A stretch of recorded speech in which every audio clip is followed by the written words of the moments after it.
Bênção. Lamentações, capítulo 3, a gente vai ler somente os 3 primeiros versículos.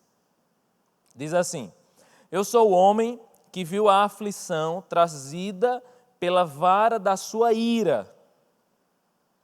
Ele quem, gente? Deus me impeliu e me fez andar na escuridão e não na luz. Sim, ele quem? Deus voltou sua mão contra mim, vez após vez, o tempo todo. Até aí. A gente vai ler vários outros versículos desse capítulo, você mantém sua Bíblia aberta. Agora a gente vai orar, tá? Senhor Jesus, louvado seja teu nome, ó Deus, obrigado pela tua palavra, ó Deus, uma palavra que nós lemos, ó Deus, de lamentação, de tristeza, ó Pai, diante de algumas complicações da vida, ó Deus, algumas questões, ó Pai, que a gente vai estudar agora, Senhor, mas relacionadas ao pecado, Senhor. Abençoa, Deus, para que nesse culto, ó Deus, através dessa mensagem, o Senhor possa falar conosco, o Senhor possa, ó Deus, nos fazer entender, ó Pai, as consequências, ó Deus, que advêm dos nossos pecados, ó Deus, que o Senhor possa falar ao nosso coração, tira qualquer, Jesus, distração, ó Pai, qualquer coisa que possa me impedir de ouvir a Tua voz e que a gente possa entender o que Tu queres para nós, ó Deus. É assim que nós te oramos, agradecemos em nome de Jesus. Amém. Gente, tem uma música de Chorão, de Charlie Brown, chamada Quinta-feira, que diz assim: ainda me lembro bem daquela quinta-feira. O nome da música é Quinta-feira, entendeu? Parabéns. 5 malandros em volta da fogueira, ouvi o grito de dor de um homem que falava a verdade, mas ninguém se importava. Botando para fora tudo o que sentiu na pele, mas ninguém lhe dava ouvidos não. Deixou a marca da fogueira que acendeu para se livrar do frio que mata. Miséria impune, notável, sincera, não acaba nunca. Parecia inofensiva, mas te dominou, te dominou, te dominou, dominou. É a música, gente, por isso que eu repito. Parecia inofensiva, mas te dominou e dominou. Deixa eu explicar o que é essa letra aqui, né? Essa letra, gente, é muito interessante. É uma das letras onde Chorão fala mais claramente sobre o seu problema com a droga, mas ele relata o seu problema com a droga em um dia de quinta-feira em que ele foi evangelizado. Um dia em que ele foi evangelizado, ele mais alguns amigos, ele fora evangelizado, mas ele não aceitou o evangelismo. Eu não sei se você percebeu isso, né? Por isso que eu vou ler de novo. Olha, ele diz assim: ainda me lembro bem daquela quinta-feira, 5 malandros em volta da fogueira. Aí olha quem chega, um evangelista. Ouvi o grito de dor de um homem que falava a verdade, mas ninguém se importava. Quem não se importava? Ele mesmo não se importava. O cara chegou lá contando seu testemunho, mas ele não se importava. O cara estava botando para fora tudo o que sentiu na pele, mas ninguém lhe dava ouvidos. Deixou a marca da fogueira, o evangelista deixou a marca da fogueira que acendeu para se livrar do frio que mata, que é a droga, né? Miséria impune, notável, sincera, que não acaba nunca. A droga parecia inofensiva, mas me dominou. Né? Esse é o grande mal da droga, né? Esse é o grande mal do vício, né? Ele parece uma coisa simples, é uma coisa simples, é um vício simples, né? E é isso que ele diz, parecia inofensiva, mas não era nada simples porque ele me dominou. E você sabe que no fim, Chorão perdeu a sua vida entregue a essa droga que realmente o dominou. Poderia ter sido diferente, né? Ele poderia ter ouvido as palavras daquele profeta que apareceu naquele dia diante daquela fogueira e poderia ter sido tudo diferente. O texto que a gente leu de Lamentações, gente, ele fala de um outro profeta, o nosso profeta Chorão, o profeta Chorão bíblico, né? E o nosso profeta Chorão bíblico, ele chegou diante de Jerusalém, como que esse cara que chegou na música do Chorão brasileiro, ele chegou para Jerusalém e disse: olha, vocês estão em pecado, olha, vocês estão vivendo na idolatria, vocês estão vivendo uma vida completamente afastada de Deus, vocês vão padecer sob as mãos de Deus. Se vocês não ouvirem ao Senhor, vocês padecerão diante das mãos do Senhor. No final, o chorão brasileiro não ouviu as vozes de um profeta e faleceu, sucumbindo pelo seu vício.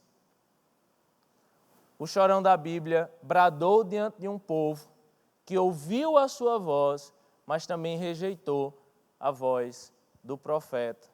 Assim como o chorão brasileiro, infelizmente, foi dominado pelos seus vícios, o povo de Israel, dominado pelos seus pecados, também sucumbiu diante das mãos de Deus.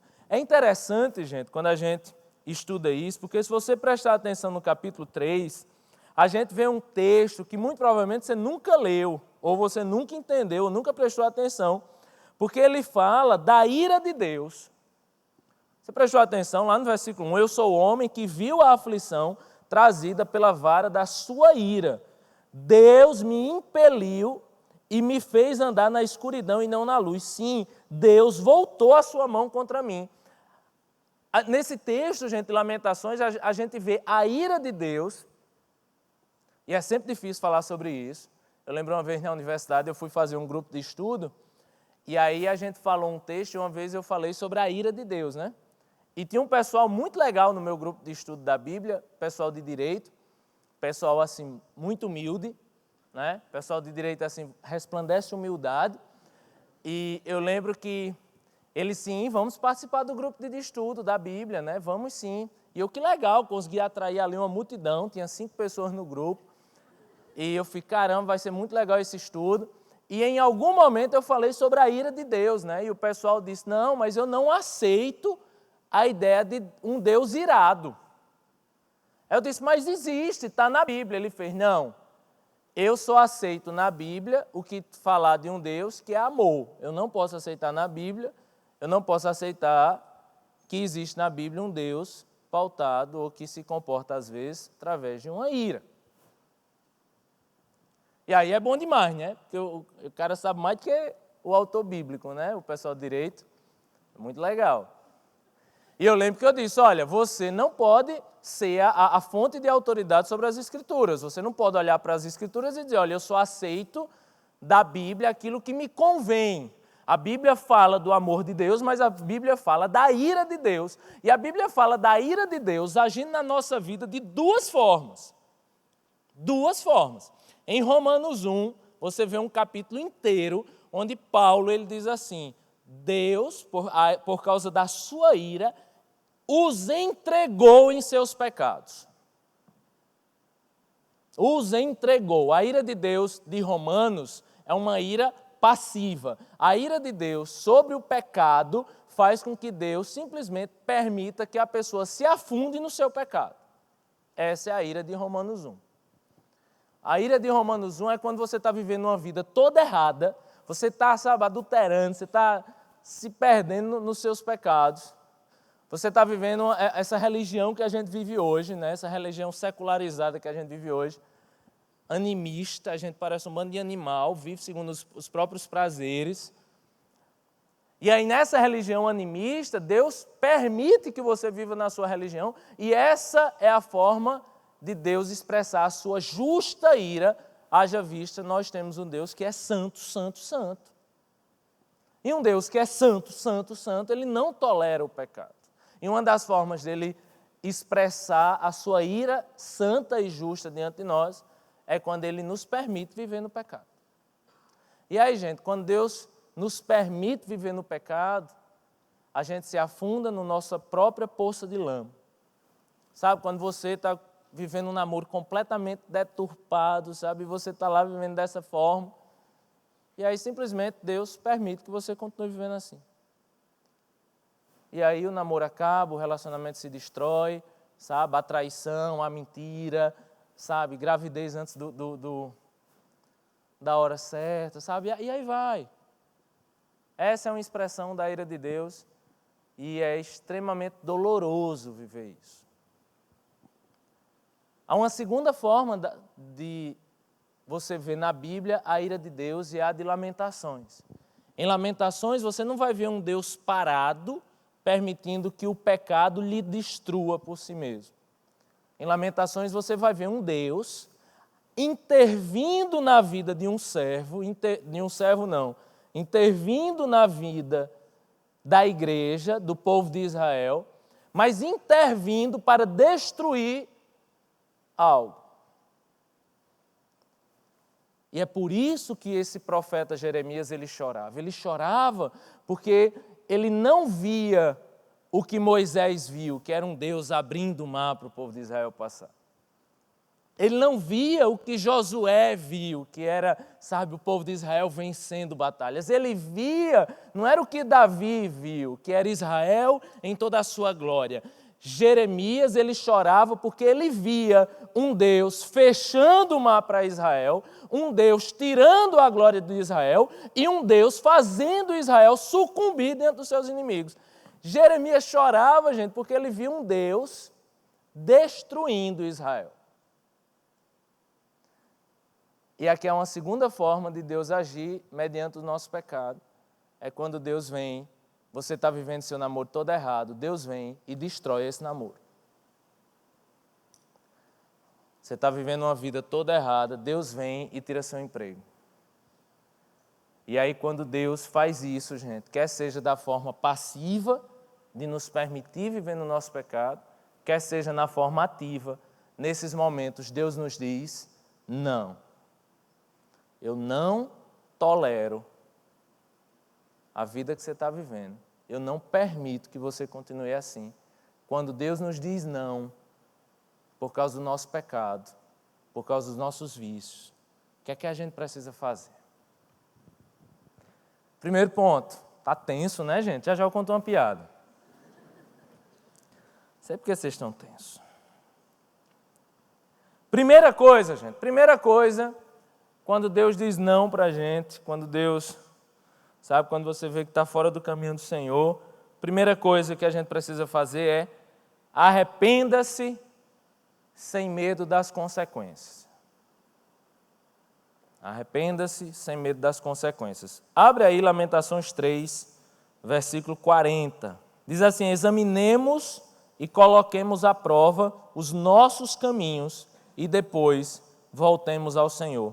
Levantemos o coração e as mãos para Deus que está nos céus e digamos, pecamos e nos rebelamos e tu não nos perdoaste. O que esse texto diz, gente, é que, olha, a primeira coisa que você tem que fazer quando você está longe de Deus, a primeira coisa é que você tem que olhar para o seu coração, você tem que olhar para a sua vida, você tem que se examinar e você tem que levantar seu coração e suas mãos para Deus. Depois que você entendeu a forma que você está vivendo, você precisa se arrepender. Isso é o que a gente precisa fazer. É muito simples, né? É muito simples. A grande diferença, eu já falei sobre isso, mas a grande diferença do arrependimento e do remorso é porque no remorso eu sofro pelas consequências. No arrependimento eu sofro por ter entristecido a Deus. É totalmente diferente. Jeremias diz, clama a Israel para que Israel se arrependa dos seus pecados e para que Deus restaure sua aliança com Israel, mas para isso você precisa se arrepender. Mas se arrepender, gente, não é ter medo das consequências.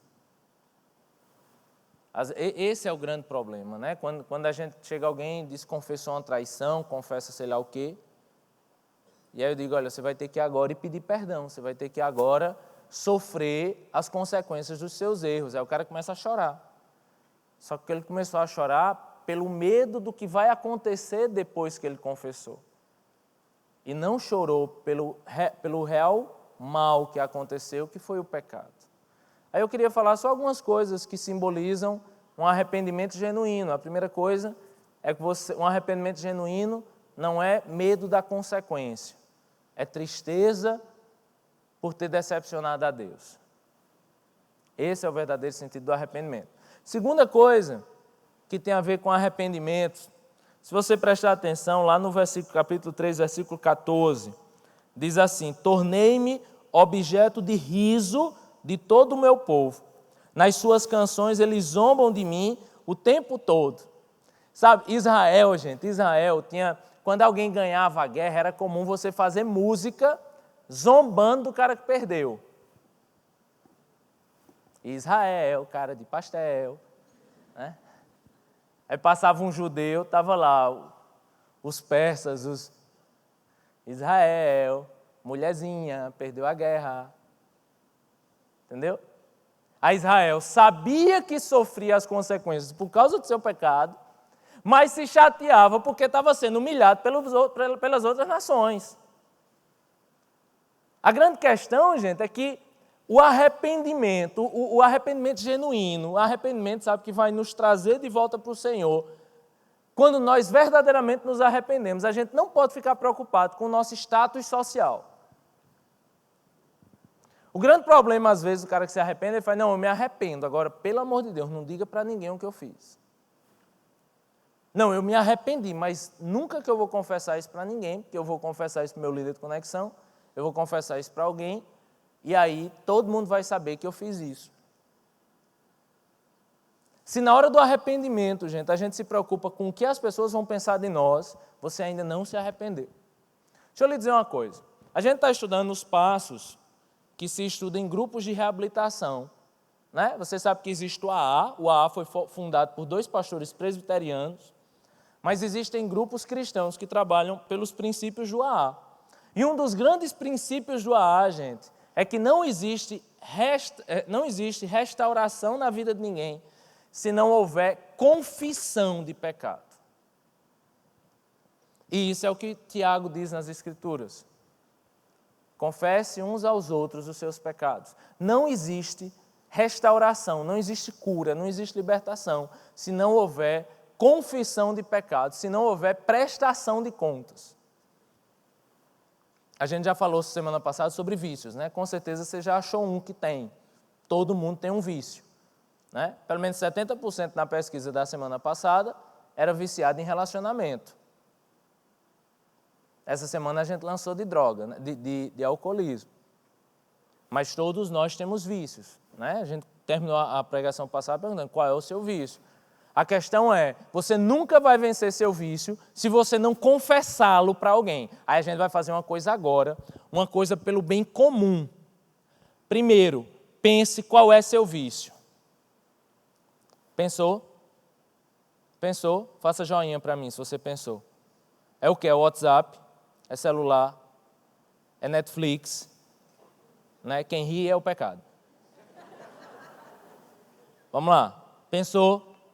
É relacionamento? Né? É bebida? É droga? É o quê? É sexo? Pornografia? É o quê? Né? Pensou? Pensou? Faça joinha para mim. Faça joinha. Desorganização, procrastinação, comer demais, seu gordo. Né? Pensou? Pensou? Pensou? Dependência emocional, né? Só sabe estar com os outros, não consegue ficar sozinho. Pensou? Pensou? Beleza. Beleza. Faça assim para mim. Você pensou? Faz, nojento. Beleza. Segunda coisa, agora você vai pensar agora. Você já sabe qual é seu vício. Você precisa de alguém a quem prestar contas e alguém confessar. E a quem confessar. Você vai pensar nisso agora. Sua namorada é uma opção. Pare de rir, eu entendi.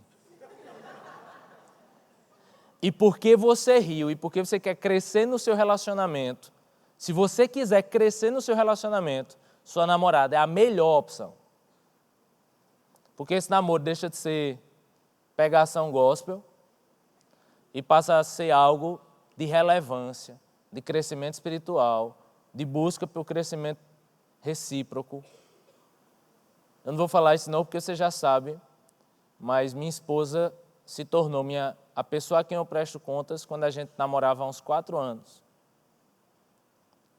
Não use isso como desculpa para dizer, porque a gente só tem 4 meses, né? Eu namorei até os 7. Glória a Deus. Aleluia.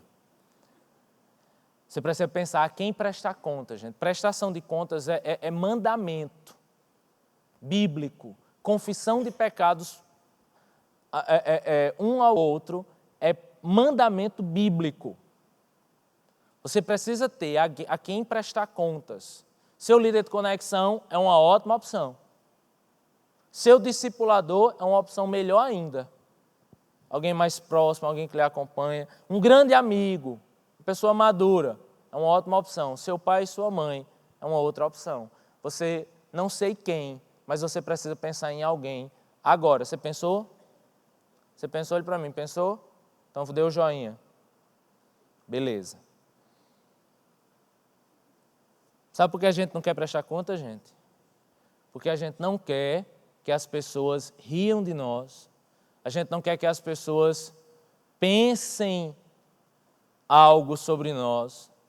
A gente não quer revelar quem nós somos. A gente prefere viver aqui na igreja, todo mundo bonitinho, né? Todo mundo bonitinho, um bando de gente bonitinho.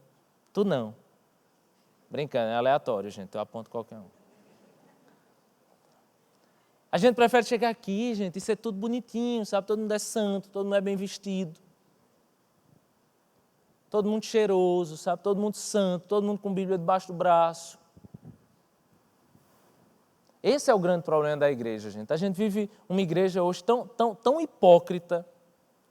Acho que o grande problema da igreja evangélica hoje é a hipocrisia a qual nós vivemos. A hipocrisia de que a gente não abre o nosso pecado, e aqui existe o problema dos dois lados, a gente não abre o nosso pecado para que as pessoas não vejam o pecado que há em nós, para que você consiga manter a imagem de santinho, a imagem de namorinho de Deus, a imagem de santinha, a imagem da menininha boazinha, sabe? E o outro problema é porque realmente, às vezes a gente não tem nem a quem falar o nosso pecado, porque a gente sabe que, infelizmente, do outro lado, às vezes tem um fariseu que vai olhar para você e vai apontar para a sua cara e lhe chamar de pecador, que você é, mas que só Deus pode lhe julgar. E aí a gente vive um problema dos dois lados, gente. De um lado, não confesso pela aparência, do outro lado, confessa, mas você não acha alguém que vai lhe amar, você só acha alguém que vai apontar o dedo para você. E aí eu quero saber como é que se vive igreja, gente, tem um contexto de hipocrisia e farisaísmo. Como é que a gente consegue viver a igreja diante dos vícios, diante dos nossos pecados, sabe? Que todos nós sabemos que temos, todos nós sabemos que temos, todos nós sabemos que existe algo que nos aprisiona, que parece bonitinho, sabe? Mas que nos domina, como diz Chorão na música. Mas que infelizmente, ou pela sua hipocrisia você não confessa, ou pelo farisaísmo você não tem a quem confessar. E aí por isso a gente não consegue viver o princípio de se arrepender através de prestação de contas, através, sabe, de confissão de pecados, através de uma verdadeira transparência na nossa vida. Você precisa ser transparente. Eu vou lhe dizer uma coisa, a melhor coisa do mundo que eu fiz na vida era chegar para alguns amigos meus e dizer, rapaz, tô na merda. Não achei outra palavra, vai ser essa. Fiz isso, sou um pecador miserável, não sei o quê. Quando eu olhava, o cabo que eu estava confessando estava chorando também. Foi que houve. Estou na merda também. Foi que houve. Fiz isso que tu fez mais isso, fiz isso que tu fez mais isso, e fiz isso que tu fez mais 3 disso. Rapaz, então vem cá, né? Deixa eu te ajudar nessa, né? Você está pior do que eu. Só que estava eu, todo bonitinho, como eu sou. E ele do meu lado, todo bonitinho, como não era. E a gente lá, né? Vivendo a vida aqui dentro da igreja, batendo Bíblia um do lado do outro, né? Dando Pai do Senhor um para o outro. Os dois na merda, mas estava lá nós dois. Né? Parecia 2 lindos, parecia 2 santos, parecia Santo Agostinho e São Tomás de Aquino.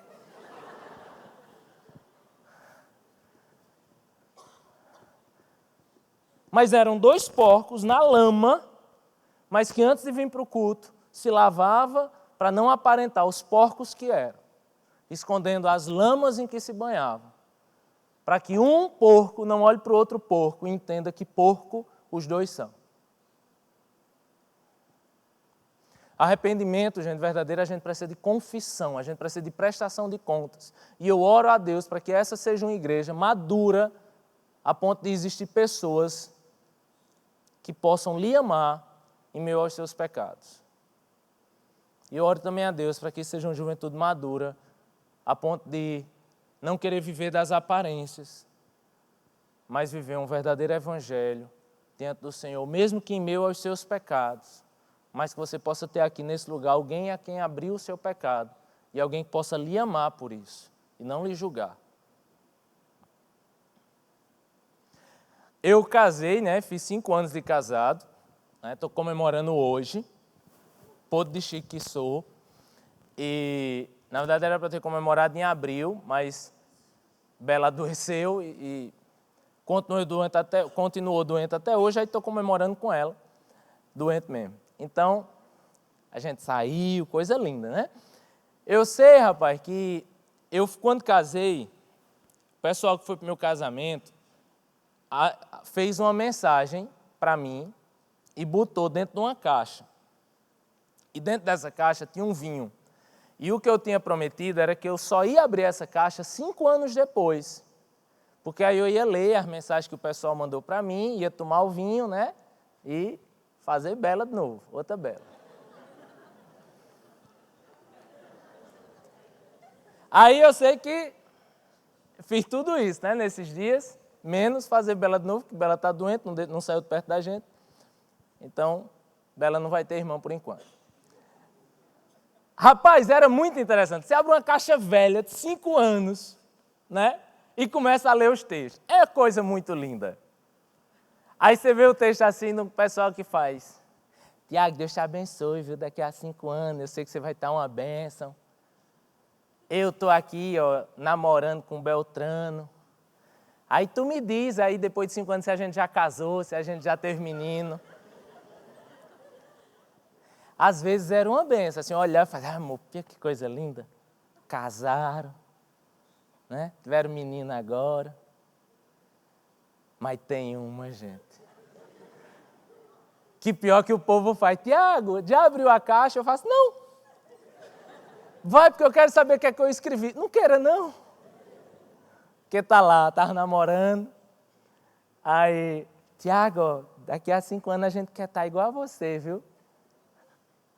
Tá um desviado, o outro engravidou, tá? Do outro, Acabaram o namoro, brigaram, foram para a delegacia, uma desgraça.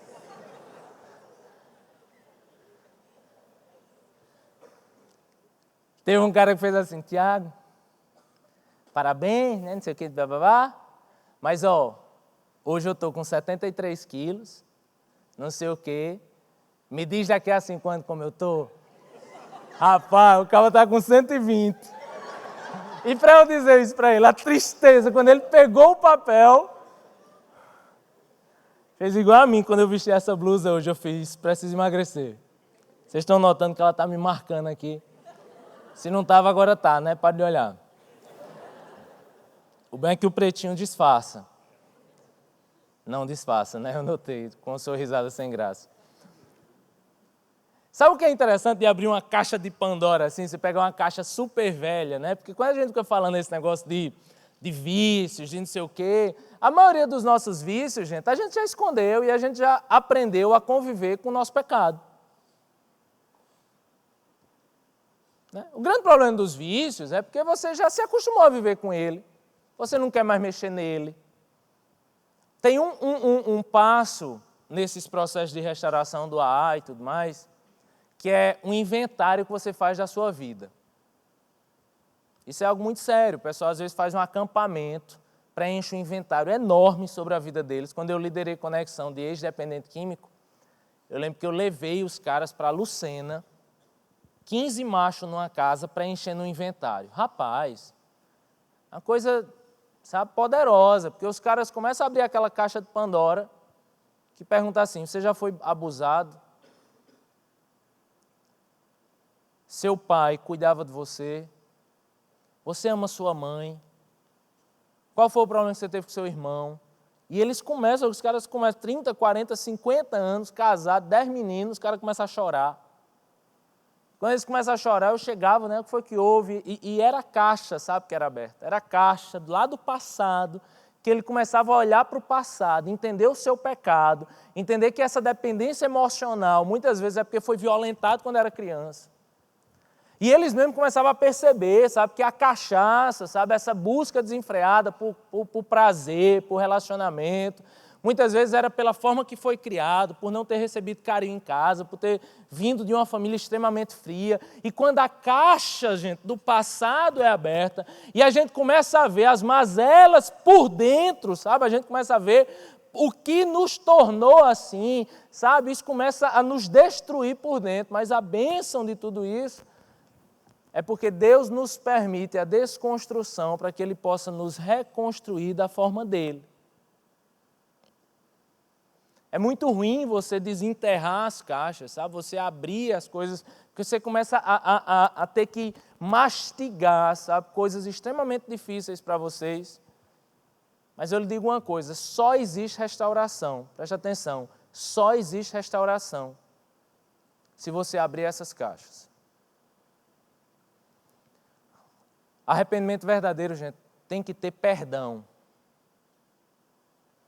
Tem uns momentos, lógico, o texto de Jeremias, ele está com raiva, né? Ele diz uns textos assim, quase lançando maldição sobre o povo que dominou Israel. Parece aquela música Tem Sabor de Mel, sabe? Ah, Jesus, minha vitória tem sabor de mel, destrói aquele nojento. É assim a música, né? Você olha o livro de Lamentações, às vezes parece assim. Mas eu preciso dizer uma coisa, só existe restauração de vício se houver perdão. Com os 15 caras que eu estava nesse dia fazendo um inventário da vida deles, do passado deles, os 15 saíram tendo que pedir perdão a alguém. Tendo que perdoar alguém. Uns tinham que perdoar o pai, outros tinham que perdoar irmãos, outros tinham que ir na casa de alguém, perdoar aquela pessoa que o violentou quando era uma criança. E em tudo isso, eu lhe digo, não existe restauração se não tiver um arrependimento genuíno. O arrependimento genuíno precisa de confissão de pecado e prestação de contas. Banhado a perdão, e tudo isso, você precisa abrir uma caixa fedorenta, velha, que muitas vezes vai mostrar que o seu passado esconde muitas coisas que lhe trouxeram até onde você está hoje. Para que haja, quando Deus diz não, eu preciso me arrepender verdadeiramente. Segunda coisa, eu preciso aceitar os nãos de Deus. Abre comigo ali, Lamentações capítulo 5. Tu, Senhor, reinas para sempre, teu trono permanece de geração em geração. Por que motivo, então, te esquecerias de nós? Por que haverias de desamparar-nos por tanto tempo? Versículo 21. Restaura-nos para ti, Senhor, para que voltemos. Renova os nossos dias como os de antigamente. Versículo 22 é o que eu mais gosto. A não ser que já nos tenhas rejeitado completamente e a tua ira contra nós não tenha limite. Era muito comum, preste atenção, eu gosto desses textos tensos assim, porque fica todo mundo tenso. Era comum nos livros de lamentação, de juízo, que o livro terminasse com a mensagem de esperança. Ei, Deus, a gente está aqui numa droga, tal, estamos no pecado, mas a gente vai se arrepender, Senhor, e o Senhor vai restaurar a nossa vida, amém, amém, e vai ter a chave da vitória, amém, amém. Aí o versículo terminava, a não ser que não tenha mais jeito. Aí o livro acabava de jeito. E era muito comum o livro acabar para baixo, sabe? Aí o que é que o pessoal, os judeus, fazia? Eles liam o último versículo e repetiam o penúltimo, porque termina mais feliz, né? Vamos ver como fica melhor? Versículo 21. Restaura-nos, judeu lendo o texto, era assim. Restaura-nos para ti, Senhor, para que voltemos. Renova os nossos dias como os de antigamente. A não ser, vixe, que texto chato. A não ser que já nos tenhas rejeitado completamente e a tua ira contra nós não tenha limite. Versículo 21 de novo. Restaura-nos, Senhor, para ti, para que voltemos. Renova os nossos dias como os de antigamente. Amém, igreja? Pode ir, vá na fé, nessa palavra de fé e esperança. Era assim, eles despediam o povo lendo o penúltimo versículo, porque o último era ruim. Quem é que gosta do último, gente? Quem é que gosta do versículo que diz assim, Deus restaura a nossa vida, a não ser que não tenha mais jeito e a gente continue aqui nessa droga mesmo. Tem uma música do Chorão, que ela vai voltar, o nome da música, você conhece? Eu gosto demais dessa música, tanto que vou cantar.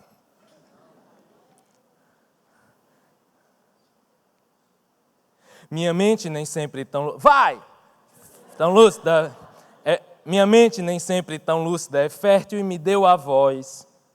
Minha mente nem sempre tão lúcida fez ela se afastar, mas ela vai voltar. Manda o skate. Ela não é o tipo de... Mas ela vai voltar. Eu sou um safado, eu estou usando droga e ela odeia. Minha mente é doida e não sei o que, tal. E fez ela se afastar. Mas ela vai voltar. Mas ela vai voltar. Eu posso fazer a besteira que for, mas ela vai voltar. Mas ela vai voltar. Ela não voltou. Ela abandonou ele, porque ela não aguentou mais, porque ela deu várias chances a ele, e ele fazia a mesma besteira de novo. E ele fazia a mesma besteira porque achava que uma hora ela ia voltar, mas ela não voltou. Ele se entristeceu tanto que foi usar droga, teve uma overdose e faleceu. Sabe o que é interessante nos dois textos, gente? No judeu, no chorão, nos chorões? É que os chorões, eles buscavam terminar, sabe? Ou ter aquela esperança, aquela expectativa. Não, eu fiz besteira, mas ela vai voltar. E como eu sei que ela vai voltar, eu vou continuar aqui fazendo besteira. Os rabinos judeus iam pregar para o povo e diziam, povo, você pecou, Deus vai dar esperança. Né? Deus é o Deus que restaura. No final fazia, a não ser que Deus não queira mais restaurar. Mas não, gente, vamos acabar na ideia de que Deus vai dar de novo. Você vai fazer besteira, mas Deus vai dar de volta. Você vai continuar fazendo besteira na vida, vai levar um tiro aí fora, mas Deus vai te curar. Você vai decepcionar sua namorada pela 25ª vez, mas Deus vai dar de volta. Todo mundo quer acabar, gente, com a palavra de esperança. Todo mundo quer acabar na ideia de que ela vai voltar, de que vai ser restaurada, de que vai dar tudo certo, mas na realidade do texto, na realidade do livro de Lamentações, é que o livro inteiro termina com um versículo que diz, Jeremias chora o livro todo Jeremias diz, Deus perdoa os nossos pecados, Deus perdão pelo que a gente fez, Deus, eu acredito que o Senhor, a tua misericórdia dura para sempre, a tua misericórdia não tem fim. Jeremias diz que a tua misericórdia se renova a cada manhã, que nós esperamos por ti como a coça, mas no final do livro ele diz, a não ser, Deus, que o Senhor não queira mais fazer nada por nós. Porque Deus, se o Senhor, Jeremias diz, se o Senhor não quiser mais fazer nada por nós, na tua justa ira, o Senhor está certo, porque quem está errado somos nós. Jeremias acaba o livro chorando, mas ciente de que um não de Deus pode ser um não para sempre, não somente um não hoje. E nas nossas ilusões, gente, que a gente gosta de viver no nosso mundo de fantasia, a gente gosta de que acabe a coisa com esperança. Por quê? Numa esperança irresponsável que eu posso continuar fazendo as mesmas coisas, que Deus vai me amar de forma indefinida, só que Deus não nos ama de forma irresponsável. Deus não nos quer ver sofrer, mas Deus quer nos ver crescer. E se para crescer for necessário sofrer, Deus permite o sofrimento, mas um sofrimento que não nos mantenha nas nossas futilidades e idiotices de vida. Se for necessário sofrer, sofreremos nas mãos de Deus. Deus prefere nos ver sofrendo mais maduros, a nos ver nas nossas infantilidades, sempre voltando para os mesmos pecados, porque achamos que no final de tudo ela vai voltar. Tem duas formas de você viver a vida. Você vive a vida de forma com uma esperança irresponsável em Deus, uma esperança irresponsável em Deus.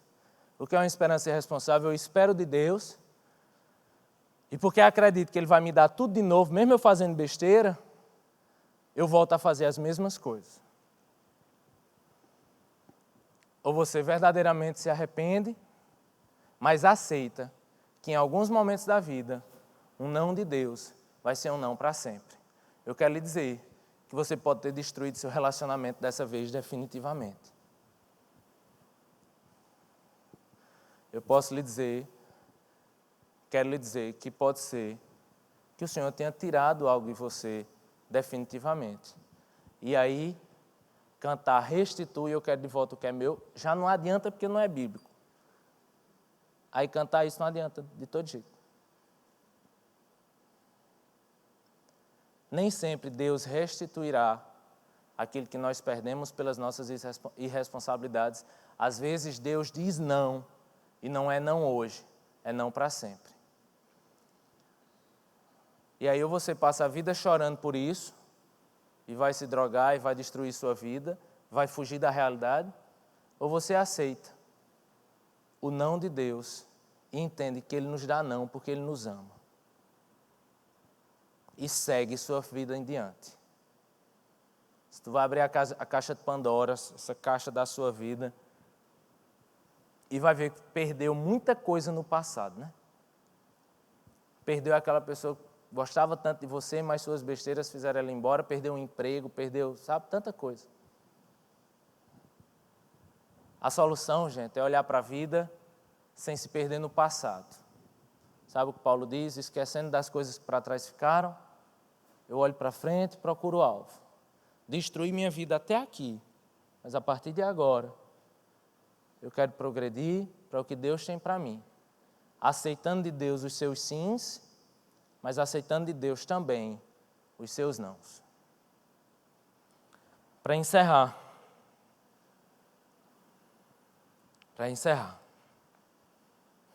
não querendo ser igual aos judeus, mas vou terminar também com esperança, para você não sair daqui e se matar, tá?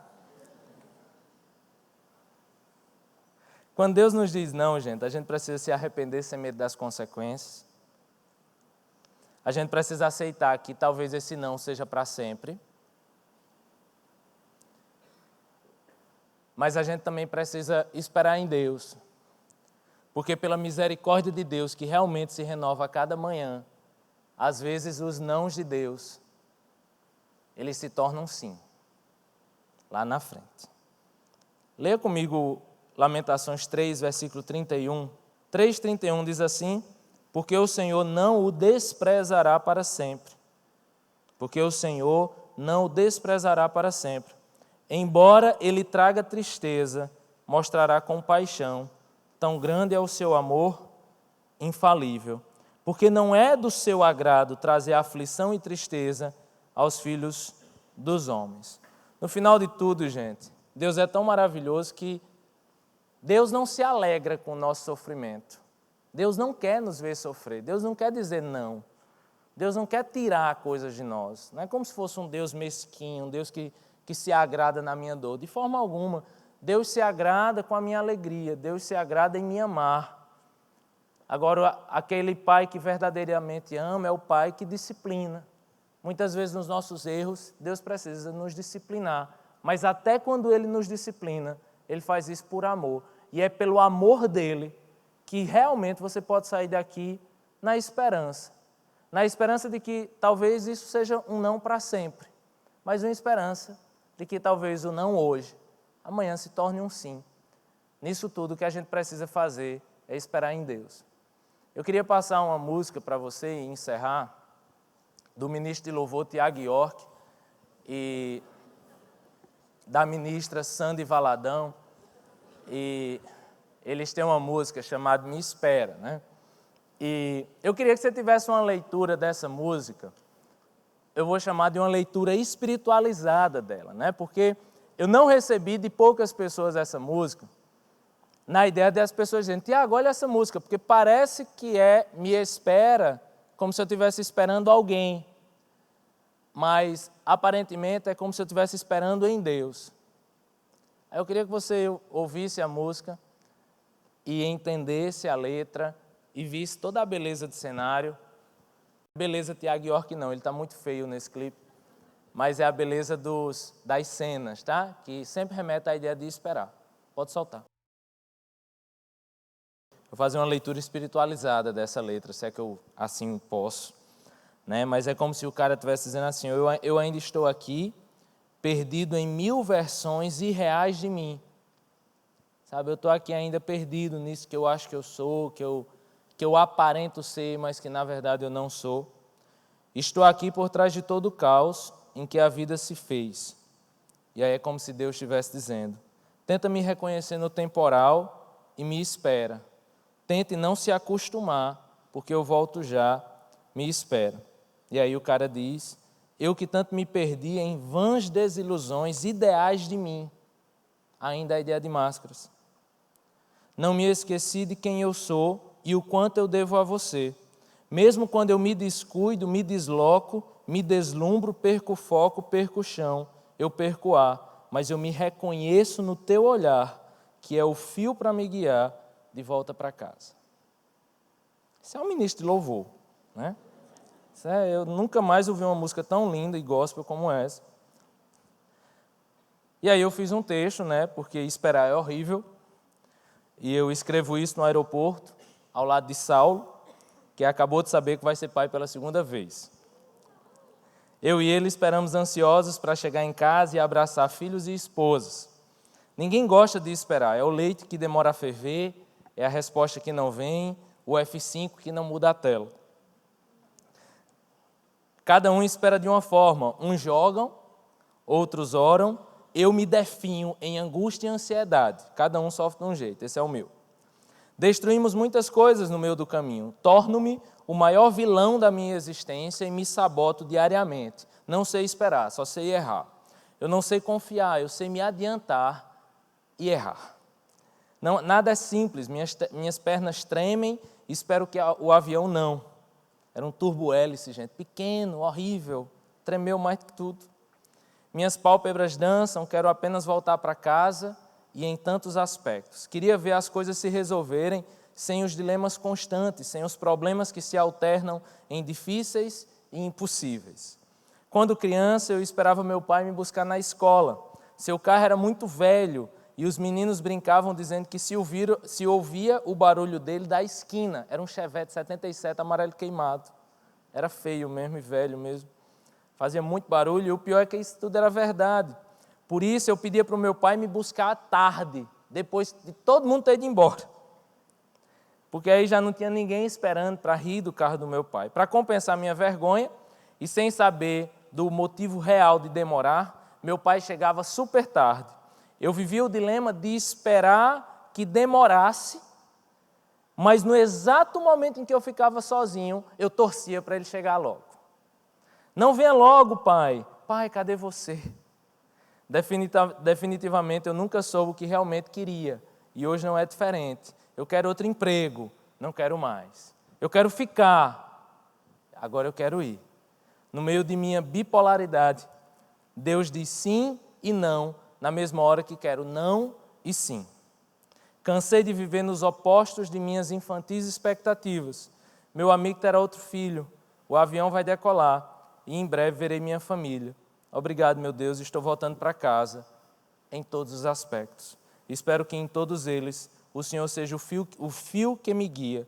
Não importa se chegarás com um sim ou um não. Chega uma fase da vida que não espero mais de Deus, espero Deus. E isso faz toda a diferença. Cheguei em casa, né? Eu vou terminar o texto depois. Cheguei em casa, 3 dias longe de casa. E aí minha filhinha Bela, que está lá em cima, linda como sempre, já estava dormindo, né? E aí ela dorme no berço, como toda criança tem que dormir, mas quando chora, dorme na cama, como todo pai que tem preguiça de ficar acordado e está morto de cansado. Aí eu deixo ela dormir na cama, né? Então dorme eu, Daiane e ela atravessada assim, tomando 95% da cama. E eu orando para não cair da cama, né? Lá no cantinho. E é interessante que quando Bela dorme assim de madrugada, ela roda para mim, aí fica meio assim me abraçando, né? E eu fico abraçando ela, mas ela me troca, gente, em 5 segundos por Daiane, só por causa do leite, dos peitos, né? Não é amor, né? É fome. E aí isso faz com que ela sempre durma agarrada com a mãe, né? E eu fico lá, às vezes ela para de mamar, eu puxo ela assim, vem cá. Ela vai, me abraça, mas dá 5 segundos, volta, rola para a mãe, né? E eu fico ali mendigando a atenção a noite inteira, né? Eu passei 3 dias longe, cheguei em casa de meia-noite, meia-noite e meia, Bela acordou, você vai saber o que é isso um dia. Ela mamou, botei ela na cama, e aí fiquei lá do meu lado, de isolado, né? Pai é bicho de isolado, né? Pelo filho, ela já se agarrou com a mãe. Mas engraçado, porque deu 5 minutos, ela rolou para mim. E aí ficou abraçadinha comigo. Eu falei, quer ver que vai me trocar já já? Não tem peito aqui? Os que tem não sai leite. A bichinha ficou fungando ali em mim, ficou se esfregando em mim, deitou em cima do meu braço e passou a noite comigo. Não vou chorar não, porque pai é bicho mole, viu? Eu passei a noite agarrada com a bichinha. E aí, eu não posso imaginar, né? Isso foi a primeira vez que isso aconteceu. E eu só posso imaginar que ela realmente estava com saudade de mim, né? E pela primeira vez, ela preferiu ficar a noite toda comigo. Só que quando eu penso isso numa criança, sabe? Uma criança que não vai receber nada em troca meu, né? Nem leite, que é a única coisa que ela quer, né? Mas ela trocou a única coisa que ela quer por simplesmente estar com o pai. E na inocência de uma criança, ela fala muito para mim, que às vezes busca o pai só quando ele tem algo para me oferecer. Mas a grande maturidade da nossa vida é quando a gente busca o pai, porque a gente está simplesmente com saudade dele e quer simplesmente descansar nos seus braços. Mesmo quando nosso pai nos diz não, se a gente entende que o seu não é a maior prova de amor por nós, a gente troca qualquer leite desse mundo pela presença eterna, verdadeira e amorosa do nosso Pai. Que você possa, se estiver com saudade, esperar em Deus, não de Deus, esperar em Deus. Porque quando eu espero em Deus, a sua presença me basta e o seu amor me supre. Que Deus nos abençoe.